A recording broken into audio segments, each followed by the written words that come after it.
You recall under the Obama administration, Michelle Obama had charge of like fitness and food and trying to get kids and other people to eat healthier, and the right lost their goddamn minds about it.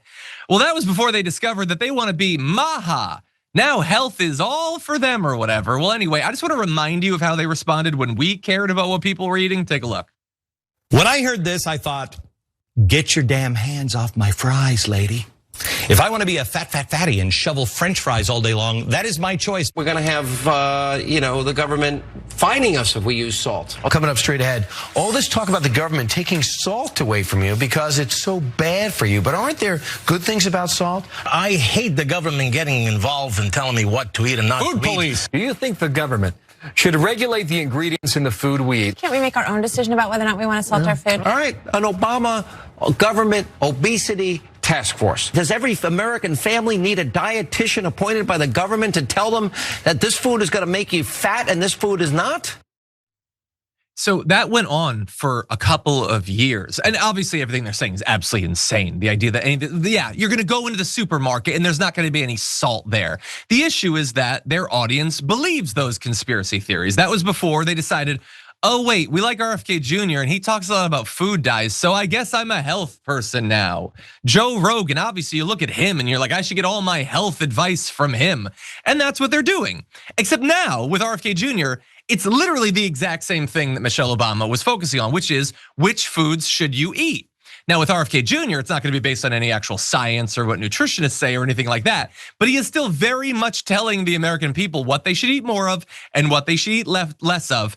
And now the right loves it. So they've got their Make America Healthy Again segments they're doing about how the food industry is being shaken up by RFK Jr. And he's got his new food pyramid that we'll talk about where you're supposed to eat like 1.5 goats every day or something.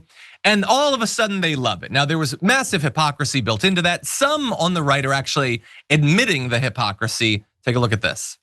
But what we have to do better at and what we're working on also is those underserved communities that don't have access to a Whole Foods or Michelle Obama called them food deserts. I kind of used to poke fun of her for that. Listen, maybe is she right? In fact, there's part of that. That's correct. But here's how we fix it. We take it all back. She's right. Oh, well, then we're all good. They took it all back. That's awesome. Wonderful to hear. Anyway, why don't we turn now to what has actually been announced? Take a look at this. It's shocking that our own government helped to drive these cataclysmic changes in our diet. The damage is real, it is preventable, and President Trump has ordered it to end.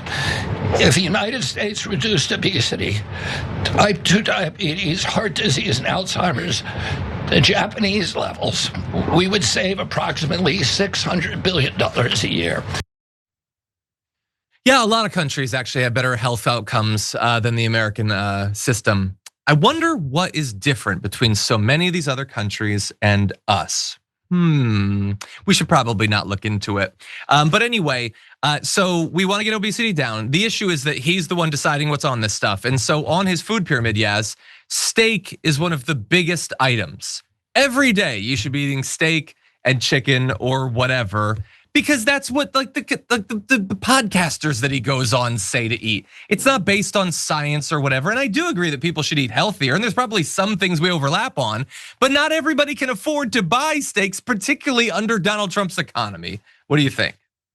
This is all insane. I have so many thoughts on all of this, John, and I don't know that I'm gonna get to all of them. But yeah, first of all, what does that even mean? Everyone eat a steak a day. Like me and you are both gonna have the same diet. I'm gonna eat an entire steak and you also, and we'll have the exact same outcomes if we just do that. All these food guidelines are very, even if let's say they're well-intended, they're very misguided, right? It doesn't make any sense for me and you to have the exact same diet. Me and my husband, we don't eat the same way and we live in the same house, We make it work, but this is something that I think about a lot, and like the right and their relationship with food has always been directly tied to their own freedom, right? And it wasn't just Michelle Obama who was a problem. Barack Obama, he was an elitist because he wanted Dijon on his burger. Cory Booker is gonna make us all go vegan if he ever becomes president, even though Cory Booker has never even like insinuated that that was a thing that he was considering.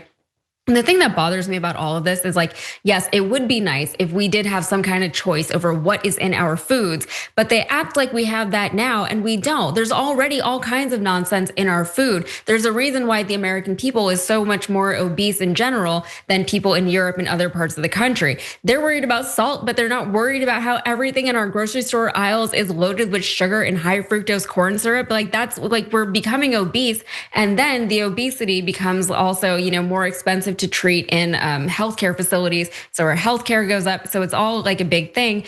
And they want to give you this idea, it's a very Republican talking point about, personal responsibility. You have to do all these things. You have to go out of your way to eat healthy, to avoid all these things that we have already put in your food because they're not good for you. Go out of your way to walk 20 minutes after you eat, even though we've designed a society that is not helpful in that regard, right? We are very sedentary. We eat a lot of junk and they're not helping us. Instead, they're making it more difficult. And then people like RFK Jr. can just come out and say, you know what, just eat more protein, eat an entire steak a day, which makes no sense. And you have to figure out how to make that happen for you, right? They're not gonna do anything to like make the cost of beef go down or like whatever, like they're not doing anything to make these suggestions more accessible to the American people. But hey, he did his job. He set the guideline, he made the recommendation. And so we should all just give RFK more of our tax dollars to just give us more of those. Yeah, 100%. Look, of all the terrible things that they do, of even the terrible things that RFK Jr. has done, this at least, not the worst. I don't really see what effect it's gonna have on people. And it should be pretty easy. Once the process of de-Trumpifying the government happens, we should be able to erase this pretty quickly. But yeah, I just want to briefly mention the idea in his press conference. He says that Donald Trump has ordered him to eliminate obesity. Come on, man. RFK, what do you want me to do with that, buddy? You think he wants to be a leader on that? Do you think? No, this is absolute madness. And yeah, I'm sure RFK Jr. is having fun with this, encouraging every American to strive to be the liver king or whatever. But for most people, this remains a wildly elitist approach to this topic. With the cost of everything going up, here at TYT, we're always trying to help you guys out and save you some money. Your cell phone bill is the last place you should be getting ripped off. But if you're with Verizon or AT&T, chances are you're way overpaying for the plan you're on. That's why TYT is teaming up with Noble Mobile, the only cell phone plan that pays you to use your phone less. With their Noble plan, get unlimited data for only $50 a month.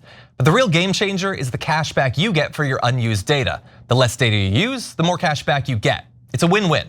Stop letting big wireless rip you off. Choose a company that aligns with your values and isn't trying to milk you for every last cent. And by switching to Noble, you're directly supporting TYT in our mission of bringing you honest, independent news. So give Noble a try and make the switch today. Scan the QR code on the screen now or visit go.tyt.com/plan. That's go.tyt.com/plan. If you enjoyed that, make sure that you never miss another video by subscribing. And if you want a little more, consider hitting the join button and becoming an actual member. But you're probably wondering, why the hell would I do that, John? First off, calm down. The stakes in this are very, very low. But also, when you click the join button and you become a member, you get access to bonus content that I make every week, and it's a ton of fun. You get access to tons of custom emojis and more besides that. By the way, if you join at tier 3, you even get access to a monthly member hangout with myself and other awesome people, and we always have a great time. By the way, you'll get all that going forward, but you also unlock years of the back catalog. That is literally 100 or more bonus clips, top 10 lists, debates, and more. What are you waiting for? Click the join button below. Your support powers our show, and we couldn't do it without you. Or at the very least, I wouldn't really want to try. Viewers like you keep me here. So thank you in advance for joining.